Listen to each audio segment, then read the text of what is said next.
qué palabras es más que una canción.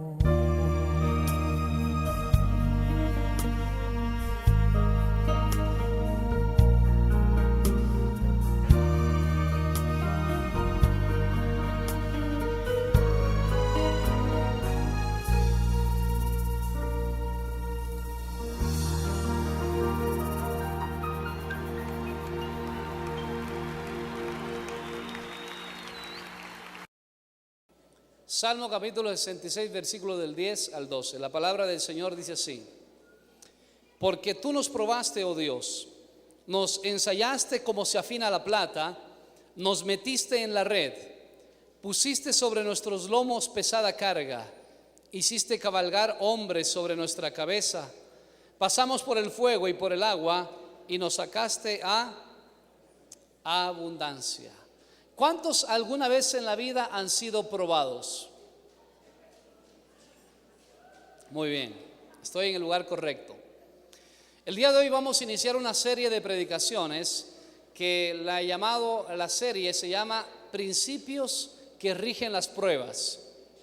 Así se llama toda la serie, pero el día de hoy solamente voy a hablar sobre el propósito y voy a poner fundamento en lo que son las pruebas, ¿verdad? Así que voy a enseñar una parte y la segunda parte voy a predicar, ¿sí? El Salmo dice: porque tú nos probaste, oh Dios. ¿Quién es el que prueba? Dios. Satanás no prueba, Dios es el que prueba. Todos nosotros tenemos problemas y dificultades y creemos que nuestros problemas son los más grandes de toda la tierra, que no hay nadie más en todo el mundo que tenga problemas como los tenemos nosotros. Hay un dicho que es muy conocido que es: me quejaba de los zapatos que tenía hasta que vi a una persona que no tenía pies. Así nos pasa, pareciera que nuestros problemas son mayúsculos hasta cuando vemos que otra persona a veces pasa aún situaciones mucho más grandes que nosotros. Pero yo he visto que los creyentes a veces nos perdemos en el momento de la prueba, porque no reconocemos lo que es una prueba y confundimos los problemas. Escúcheme, no todo problema es una prueba. ¿Escuchó? ¿Qué dije, hermano? Hay 4 formas de ver los problemas y 4 cosas que pasan en los problemas. Primero es que la prueba es simplemente el momento de dificultad que pasa una persona cuando esta persona no ha hecho nada malo para llegar al problema. Es decir, que para entrar en una prueba tú debes estar bien con el Señor. Si tú no estás bien con el Señor, eso no se llama prueba. Es decir, que solamente son probados aquellas personas que están teniendo una relación con Dios cercana. Mientras tanto no se llama prueba. Lo otro que confundimos es a veces la prueba con la tentación. Una tentación no es una prueba, aunque algunas tentaciones pueden llegar a ser pruebas. Lo voy a predicar después de unas 9 semanas de eso. Pero te lo digo así sencillamente: las tentaciones son producto muchas veces de los pecados internos de una persona, y eso la Biblia lo llama concupiscencia, ¿verdad? Tampoco una prueba es una consecuencia. Es decir, que una persona que hizo algo en contra de la palabra de Dios y producto de eso viene un problema, ¿eso se llama prueba? No. ¿Cómo se llama? Consecuencia. Entonces, yo qué sé, por ponerle un ejemplo, viene una persona y viene con cirrosis. Dice: pastor, estoy en una prueba. ¿Qué prueba vas a hacer si toda la vida te pasaste borracho? ¿Eso es una prueba? ¿Es una qué? ¿Se da cuenta que no todo problema es una prueba? Y por último, puede ser una disciplina. Una persona que no está bien con Dios. Y Dios, como ama a esa persona, no lo prueba, sino que lo disciplina para llevarlo ¿a dónde?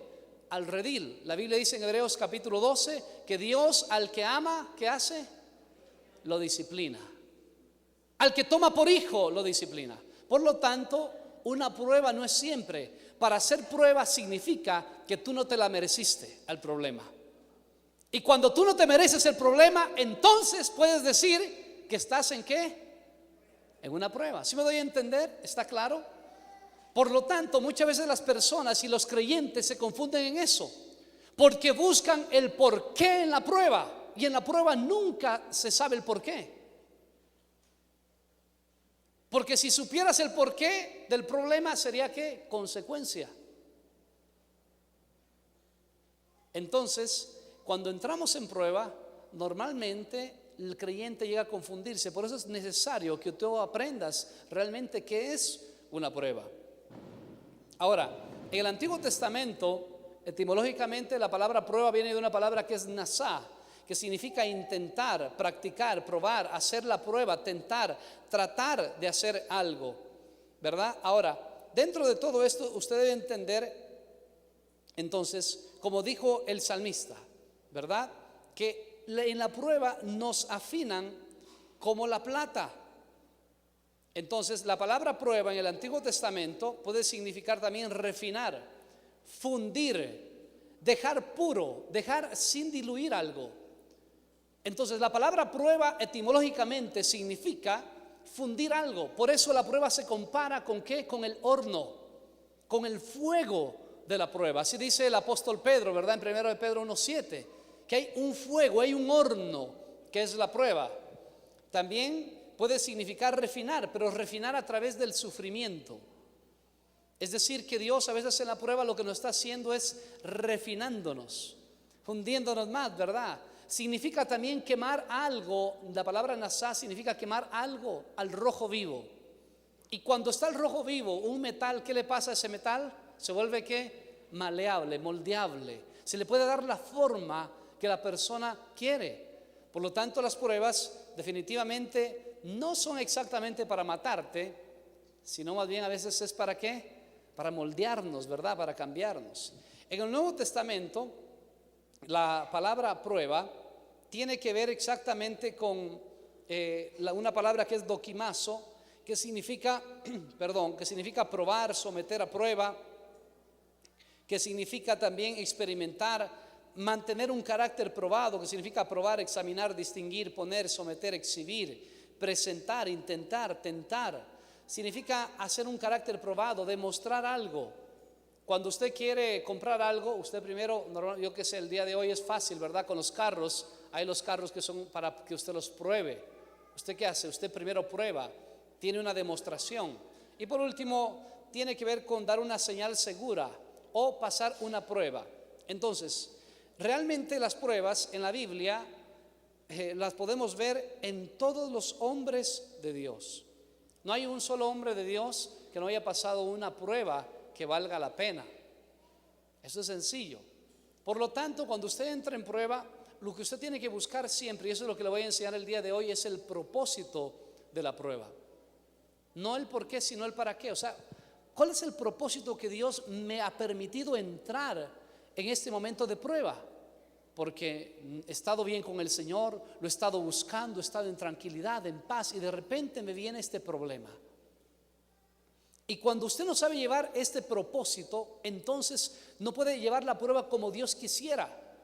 Hace algún tiempo ya prediqué sobre el propósito, fue casi toda una prédica, así que solamente le voy a recordar. El propósito se puede decir que es la intención o la razón de algo. Entonces, cuando una persona entra en una prueba, tiene que buscar la intención, la razón, ¿para qué estoy metido en esto? ¿Cuál es la idea de Dios? Y cuando usted encuentra el propósito en la prueba, entonces la prueba es fácil atravesarla. Pero cuando usted no sabe para qué, entonces viene la dificultad en medio de la prueba. Cuando usted tiene el propósito, fuego de la prueba. Pero hay gente que no puede recibir lo que Dios le prometió. ¿Sabes por qué Dios da promesas? Te lo había dicho, creo. Pregúntale al que está a tu lado. Dile, ¿sabes por qué Dios da promesas? Pregúnteselo.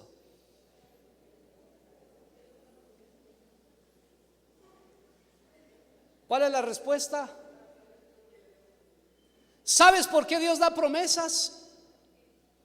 Porque no estás preparado para recibirlas.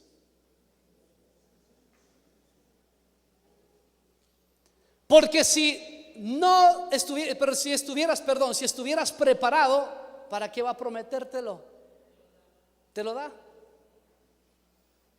Entonces la prueba hace que el corazón de uno comience a fundirse, Comienza a revelarse y el corazón de uno a ensancharse, el carácter de uno a mejorar, para que Dios pueda darte lo que te prometió. Porque, hermano, el problema de mucha gente el día de hoy es que exactamente su carácter no está formado, de tal manera que Dios no puede entregar lo que te ha prometido. Es decir, que la prueba lo que está haciendo no es destruirte ni matarte, sino te está preparando y ensanchando tu vida internamente para que puedas recibir lo que Dios tiene para tu vida. Por lo tanto, si estás siendo probado, no te quejes, porque lo que Dios te está diciendo sencillamente: hijo, te estoy preparando para lo que se viene. Te estoy preparando, te estoy ensanchando tu carácter para que tus dones puedan fluir por tu carácter. Hay mucha gente que se ha perdido aún sirviendo a Dios porque no tiene el carácter suficiente. Escúcheme, por favor. Y en esto yo he tenido problemas con un montón de gente, porque le digo a una persona: mira, si no tienes el carácter, tú no puedes servir.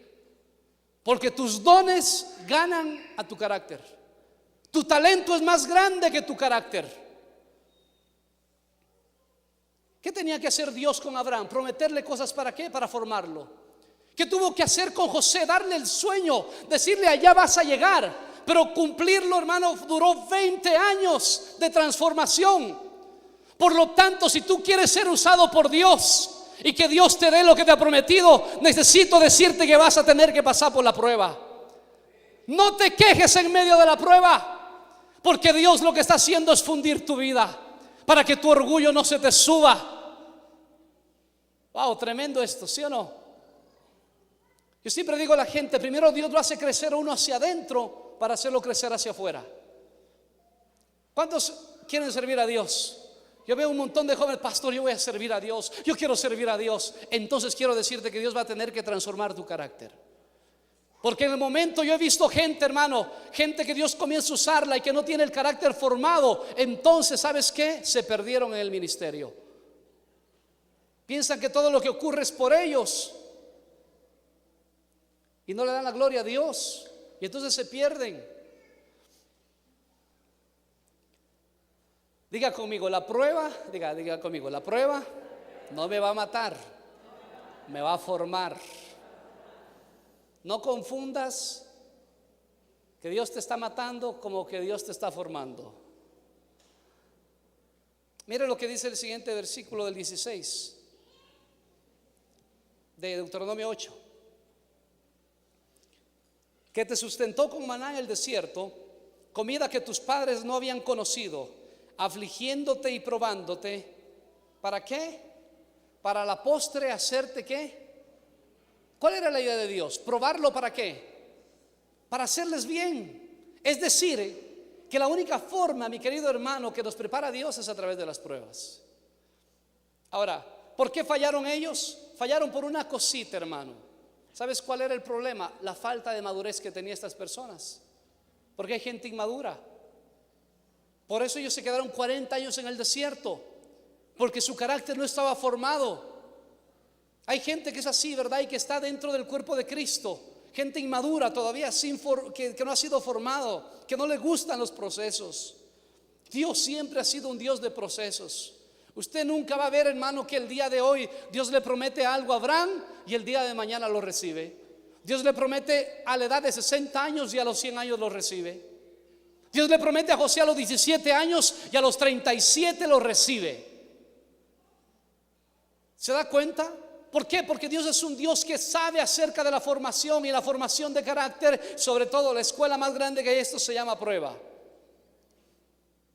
Pues tenemos un montón de gente a veces inmadura que no sabe el propósito de la prueba. Y el propósito de la prueba a la final es madurarte, que tu carácter sea madurado. ¿Usted ha visto esas personas? Entonces yo digo que son las personas que por cualquier cosa se enojan. Eso se llama inmadurez. Las personas que todo, absolutamente por todo se quejan. Yo conocí a una persona, ¿verdad?, que se quejaba absolutamente de todo.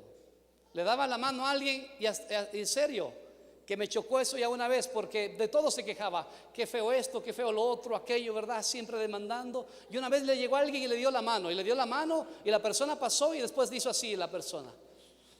Digo, ¿y por qué ese es así? Le dije, es que la mano del hermano estaba sudada, dice.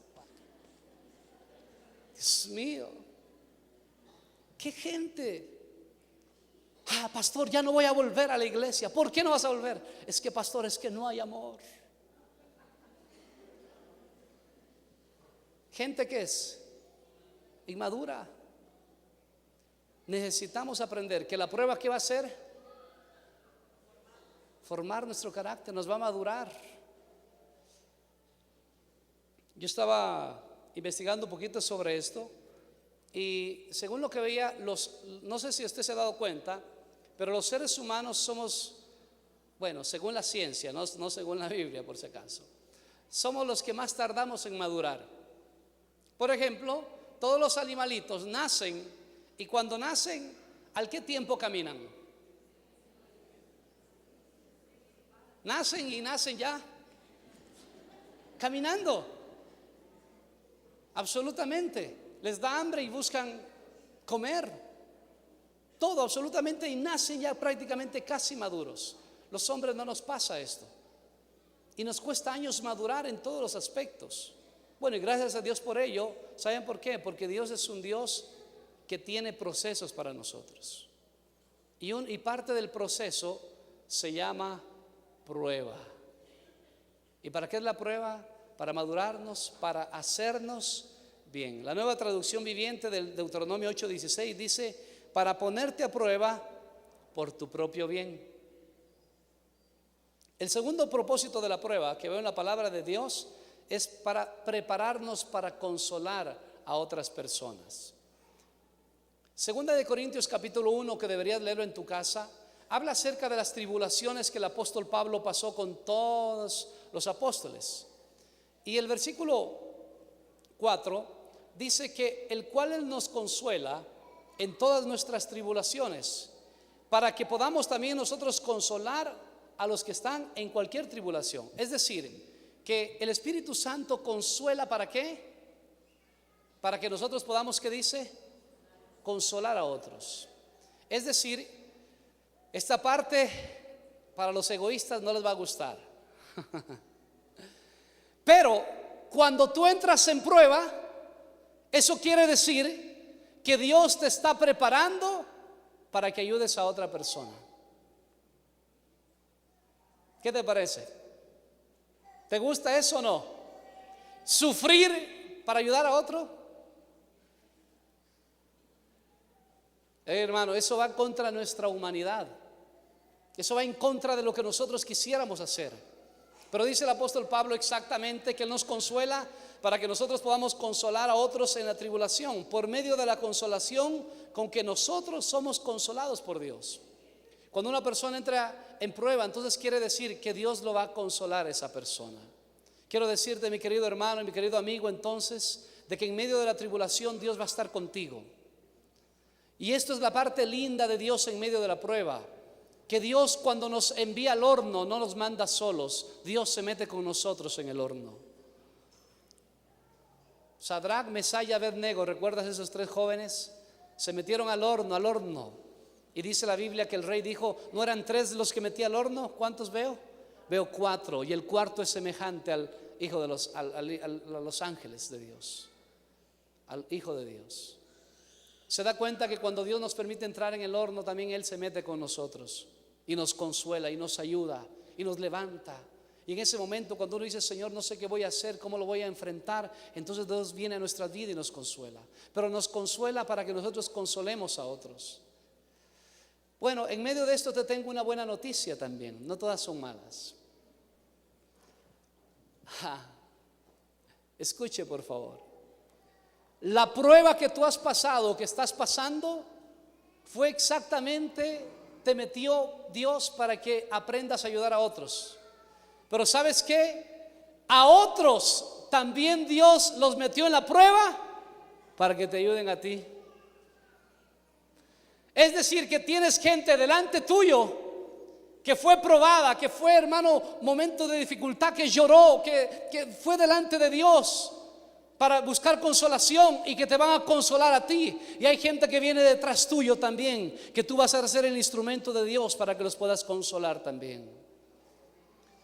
Mi querido hermano, eso me encanta de Dios, que a ninguno nos deja sin trabajo. Ya ninguno nos deja sin pruebas, ¿no es cierto? Definitivamente hay gente que te lleva de la delantera en esto y hay otros que vienen detrás tuyo también y que van a pasar las mismas o peores cosas que tú. Tercer propósito de las pruebas: aumentar nuestra paciencia. Santiago capítulo 1 versículo 2 dice: tened por sumo gozo cuando os halléis en diversas pruebas. Santiago capítulo 1 versículo 2. ¿Qué dice la palabra de Dios? Dice que debemos tener ¿qué? Sumo gozo, no dice gozo. El gozo está aquí, el sumo gozo es lo máximo del gozo. Está diciendo que cuando entres en prueba debes estar contento. ¿Y sabes por qué debes estar contento? Porque Dios no prueba sino solamente a una persona que está bien con Él.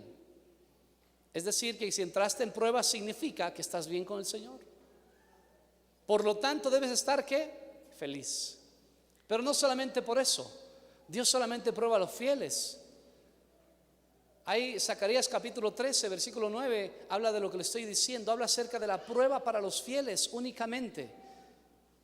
Y te quiero compartir aquí algo. Versículo 3 de Santiago. El 2 dice: tened por sumo gozo cuando os halléis en diversas pruebas, sabiendo que la prueba de vuestra fe produce ¿qué?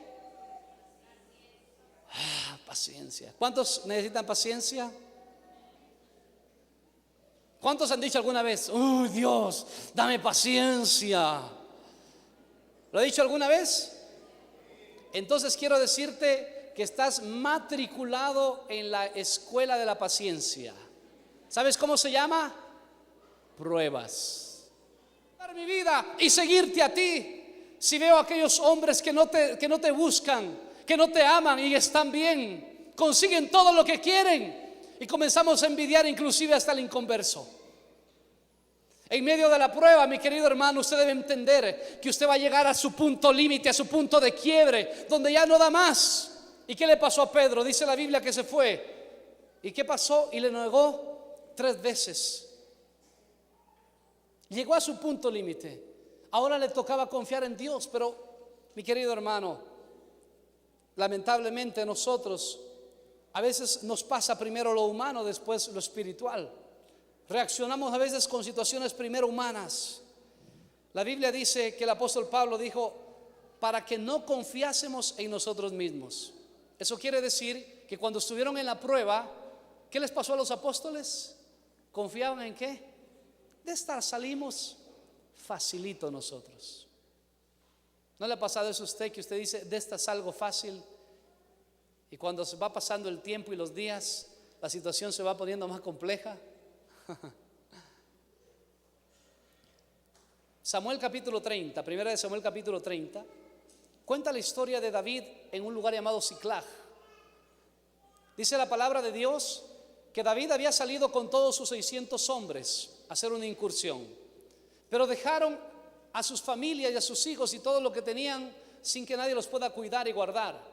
Y dice la palabra del Señor que cuando ellos regresaron, se les habían robado absolutamente todo, inclusive habían llevado a sus esposas y sus hijos. Y aquellos 600 hombres a quien David les había enseñado, les había entregado su vida, les había, hermano, hasta las esposas les había presentado. Escúcheme bien. Dice que hablaron de apedrearlo a David. Lo querían matar a David. Y ese es el momento en donde Dios a veces nos lleva, donde ya no tenemos gente a nuestro alrededor, sino que los que antes hablaban bien de nosotros y a los que antes tú ayudaste inclusive, ahora te quieren ¿qué? Apedrear. Y dice la Biblia en 1 Samuel capítulo 30 versículo 6: pero David se fortaleció en Jehová su Dios. ¿Qué aprendió David en esta prueba? Aprendió un montón de cosas, pero sobre todo aprendió a fortalecerse en Dios. Cuando una persona entra en prueba, está siendo probado ¿qué? Su fe. ¿Qué vas a hacer con tu fe? Aprenda por favor este principio. No piense que la fe es la forma de evitar el sufrimiento. La fe es la forma de enfrentar el sufrimiento. Piénselo un momento. Hebreos capítulo 11, versículo 35 al 36. Dice que algunas de ellas hubo mujeres que por la resurrección recobraron a sus muertos. Otros en cambio fueron muertos a golpes, pues para alcanzar una mejor resurrección no aceptaron que los pusieran en libertad. Otros sufrieron la prueba de burlas y azotes e incluso de cadenas y de cárceles. Fueron apedreados, aserrados, en fin. ¿La fe les sirvió para evitar el sufrimiento? No. ¿Cuántas veces he escuchado creyentes, pastor, si estoy siguiéndolo al Señor? Pensando que seguir al Señor y pensando que tener fe va a hacer que nunca sufras. Eso es un error. La fe no sirve para no sufrir, sino sirve para ¿qué? Para enfrentar el sufrimiento.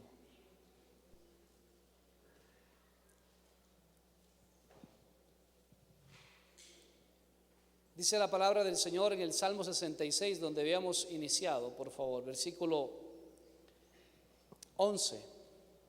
Dice: nos metiste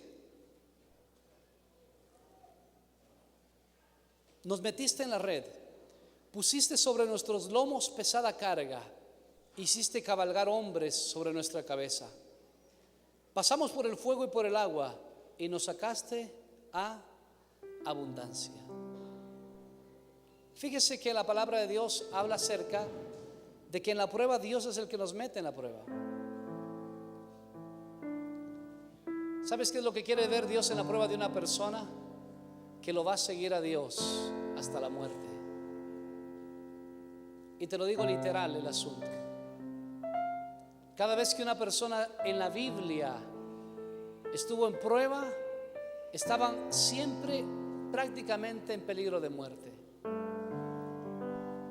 La Biblia habla acerca de un hombre llamado Abraham. ¿Recuerdas tú de Abraham? Dice la Biblia que Dios le pidió ¿a quién? A su hijo único, al que amaba. ¿Hasta dónde le pidió? Hasta la muerte.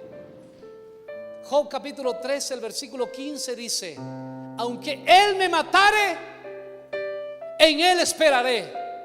¿Qué estaba diciendo Job? Un hombre justo delante de Dios, que no hizo absolutamente un pecado para merecerse lo que le había ocurrido. Había perdido absolutamente todo lo que tenía. Job, ¿qué perdió? Perdió sus posesiones, perdió sus hijos, perdió su salud.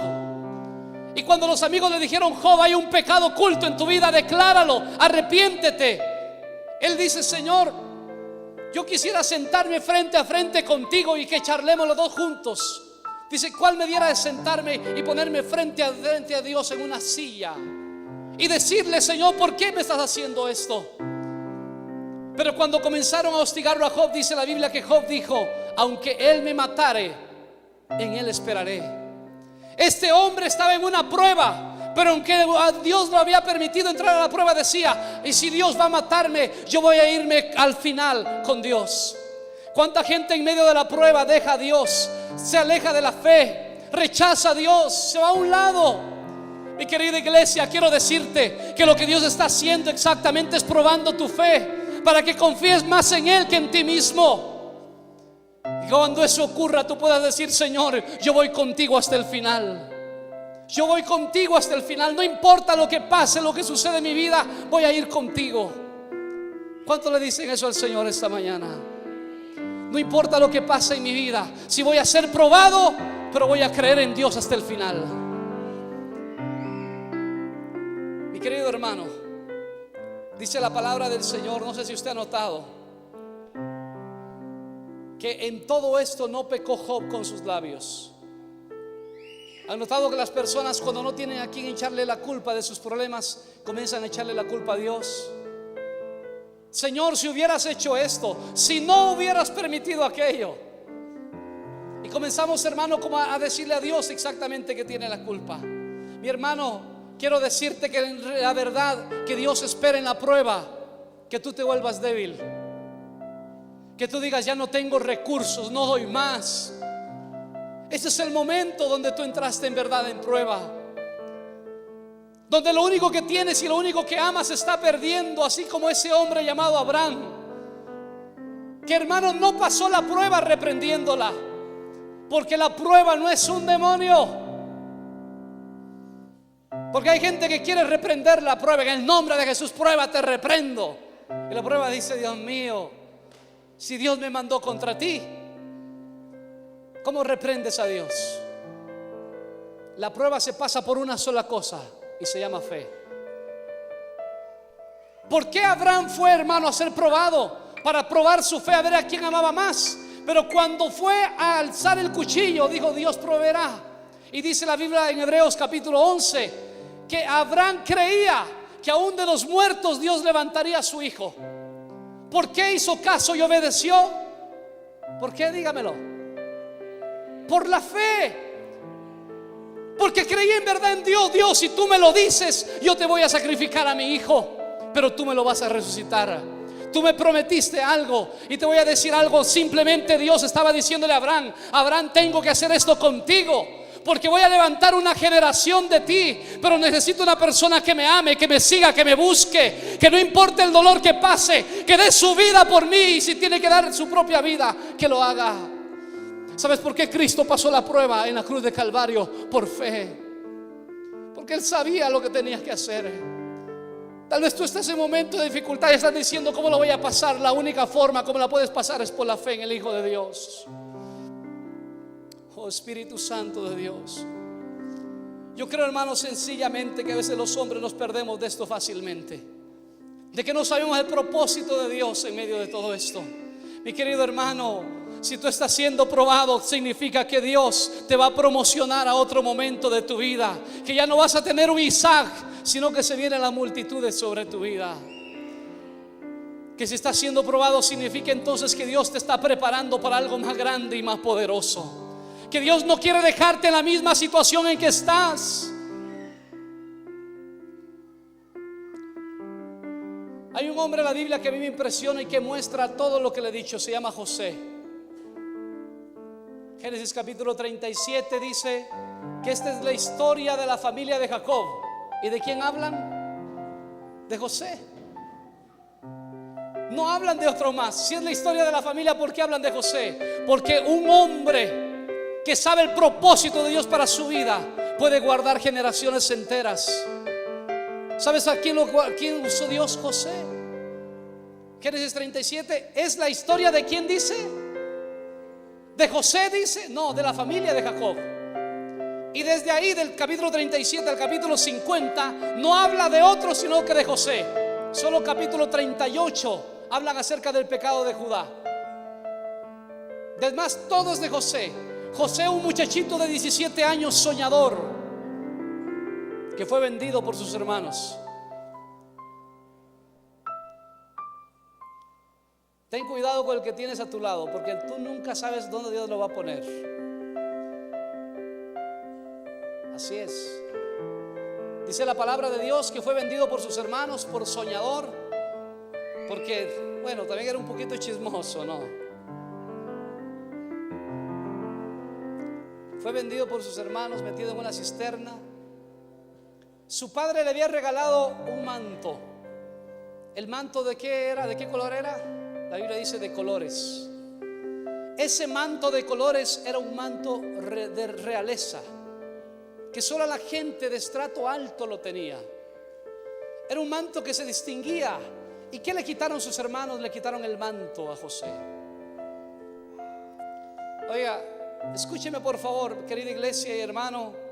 Cuando Dios le habla a una persona, siempre comienza por el final. ¿Has visto la salida? Dios nunca te va a probar en algo que no estás preparado. Por lo tanto, no hables mal del maestro ni te quejes. Ten la actitud correcta de parte tuya hacia Dios.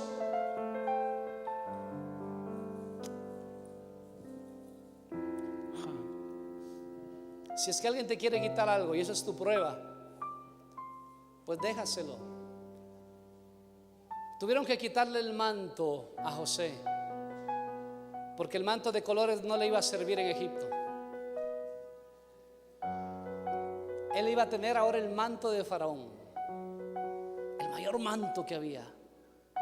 ¿Cuántas veces nosotros estamos luchando por cosas que Dios dice: hijo, dámelas? Y la prueba a veces de Dios es quitarte algo. No sé la vida de todos ustedes, pero a lo mejor Dios te está quitando algo. ¿Será que Dios te quiere dar algo mejor? Había un padre con una niña que amaba, y esa niña que amaba le decía al papito: papito, yo estoy haciendo un ahorro. Quiero comprarme, no sabes cuánto me encantan las perlas, los collares de perlas. Quiero un collar de perlas. Y decía: hijito, haz el ahorro. Bueno, ella hizo su ahorro, ¿verdad? Y en su ahorro creo que llegó a $12, $13, pero ya era, para ella era lo máximo, ¿no? Y fue a un lugar y vio un collar de perlas, todas de fantasía, ¿no? Y todo eso, y se lo compró. Y ella guardaba ese collarcito todo el tiempo de su vida. Desde la niñez la guardó y lo cultivaba y lo guardaba y lo guardaba. Se lo ponía y lo ponía en una cajita, y así pasó los 10, 11, 12, 13, 15, 18, 20 años. Y un día el padre, hablando con ella, el padre quiso probarla y le dijo: amor, ¿tú qué estarías dispuesta a hacer por mí? Le dijo el papá. Dijo: papi, yo por ti haría todo lo que tú me quieras. ¿Es segura? Sí, todo, papi. Yo estoy dispuesta por ti a hacer todo. Te amo en verdad. Dijo: ¿me regalas tu collar? Y ella tragó grueso. Papi, sí estoy dispuesta a todo, pero ¿por qué me pides eso? Tú sabes que lo vengo, es un tesoro para mí, no tanto por el valor, sino me gusta el collarcito. Dijo: tranquila, no te preocupes, le dijo el padre. El padre se fue y ella se quedó pensando y dijo: mi padre, ¿para qué quiere un collar? Y ella entendió: mi padre no es lo que quiere el collar. Lo mismo que Abraham. ¿Para qué quiere que le sacrifique un hijo? No es el hijo. ¿Por qué permites que pase eso? No es lo que pases. Y ella dijo: voy a pedirle perdón a mi padre. Y tomó su collarcito ese mismo momento y fue donde su padre. Le dijo: papito, perdóname. En verdad yo te amo y estoy dispuesta hasta deshacerme de mi collar. Y abrió la cajita. Papito, esto es para ti con mucho amor. Y el papá cogió el collar y dijo: gracias, hijita. No sabes cómo me hace sentir esto que has hecho por mí. Entonces el padre se acercó al cajón y sacó un collar de perlas verdadero. Dijo: amor, he hecho el ahorro de mi vida por darte esto. Y se lo puso. Y ambos lloraron juntos, ¿verdad? ¿Cuántas veces Dios hace eso con nosotros? Nos prueba para quitarnos lo que es falso en nosotros y para darnos lo verdadero. Oh, bendito Dios. Mi querida iglesia, este hombre José, le quitaron un manto, pero fue para darle otro. Fue hasta la tierra de Egipto, y en Egipto dice la Biblia que a través de los sueños de Faraón, él llegó a ser el segundo después de Faraón. Y después de haber pasado 20 años de sufrimiento, sin saber por qué había sufrido, dice la palabra del Señor que llegó a ser el segundo. Y pasaron 7 años más de abundancia, y pasaron 2 años más. Es decir, que José tenía 46 años cuando vinieron sus hermanos y se presentaron delante de él y le dijeron a José, bueno, no sabían que era José, más bien se presentaron delante del administrador de Faraón pidiéndole comida. ¿Y sabes qué hicieron? El sueño de José, verlos a sus hermanos, todos hicieron esto delante de José.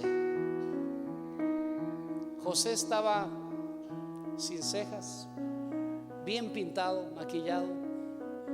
Para los que no les gusta el maquillaje, José se pintó y fue al cielo. ¿Y sabes qué hicieron los hermanos? Se arrodillaron y José se acordó del sueño. Y entonces José se acordó no solamente del sueño, sino del propósito que tenía Dios para él. Y no dio a sus hermanos. Qué lindo es saber que hay propósito en las pruebas, que hay propósito aún con la gente que ha hablado mal de ti. Wow. Que la gente que ha mentido acerca de ti y que te ha vendido,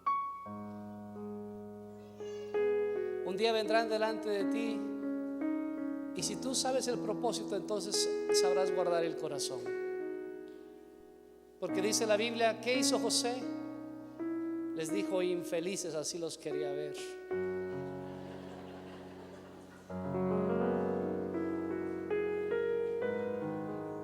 Génesis capítulo 45, versículo 5.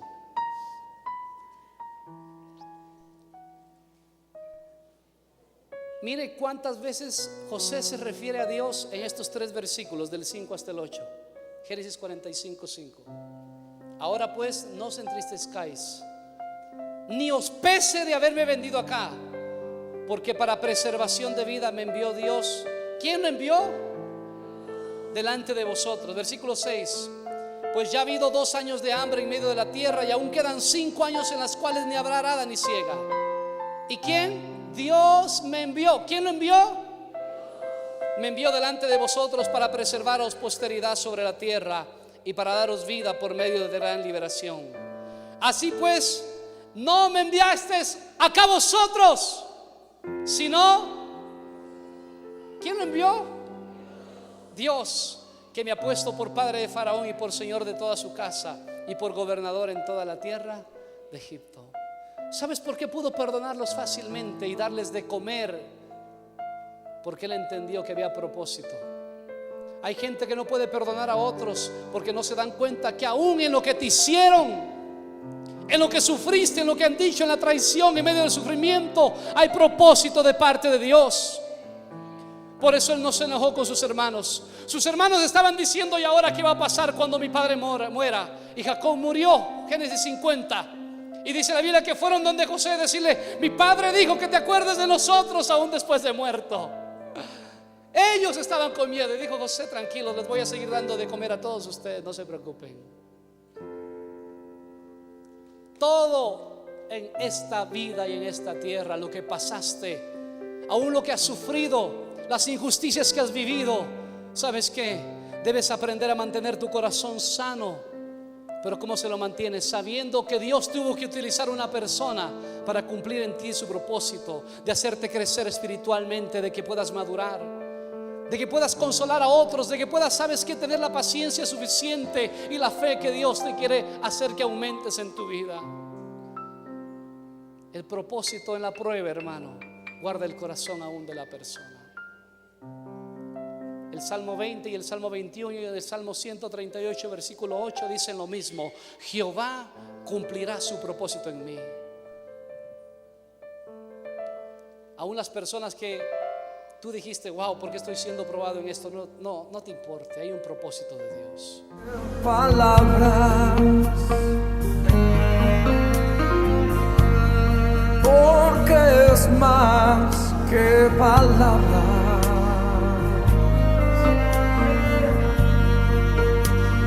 Es más que palabras, es más que una canción.